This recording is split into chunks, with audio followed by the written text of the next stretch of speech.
અમીરગઢ તાલુકાના કાકવાડા ગામ નજીક પ્રસાર થતી બનાસ નદી પર પુલ બનાવવાની માંગ સાથે આજે મુખ્યમંત્રીને રજૂઆત કરવા જતા યુવા અગ્રણી અરવિંદભાઈ ઠાકોરની અંબાજી નજીકથી અંબાજી પોલીસ દ્વારા અટકાયત કરવામાં આવી હતી। આ મામલાનું ધ્યાન જિલ્લા કલેક્ટરને આવતા દાંતા મામલતદાર અને અમીરગઢ મામલતદાર સહિત અધિકારીઓ તાત્કાલિક ધોરણે દોડી આવ્યા હતા અને કાકવાડા ગામની બનાસ નદી પર પુલ બનાવવાની રજૂઆતને ધ્યાનમાં રાખીને ઝડપી કાર્ય હાથ ધરવામાં આવે તેવી બાહેંધરી આપી હતી। ગુજરાતના લોકલાડીલા મુખ્યમંત્રી શ્રી મા અંબાના તમે અંબાજી ખાતે આવવાના હોય એ અનુસંધાને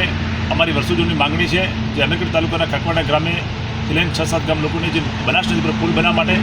આ માંગણી લઈને મેં આજે અંબાજી ખાતે ગયા હતા અને અંબાજી ખાતે ત્યાં મુખ્યમંત્રી મળવા માટે ગયા હતા, પરંતુ મુખ્યમંત્રી મળે તે પહેલાં અમને પોલીસ દ્વારા અટકાયત કરવામાં આવી હતી। અટકાયત કર્યા બાદ પોલીસ દ્વારા જે તે વહીવટીતંત્ર લાગતા હોય જે નદીને પુલ બનાવવા માટે એને તાત્કાલિક ધોરણે કલેક્ટરશ્રીને રજૂઆત કર્યા બાદ એમની ટીમ પણ મળવા માટે એમને આવી હતી અને ટીમ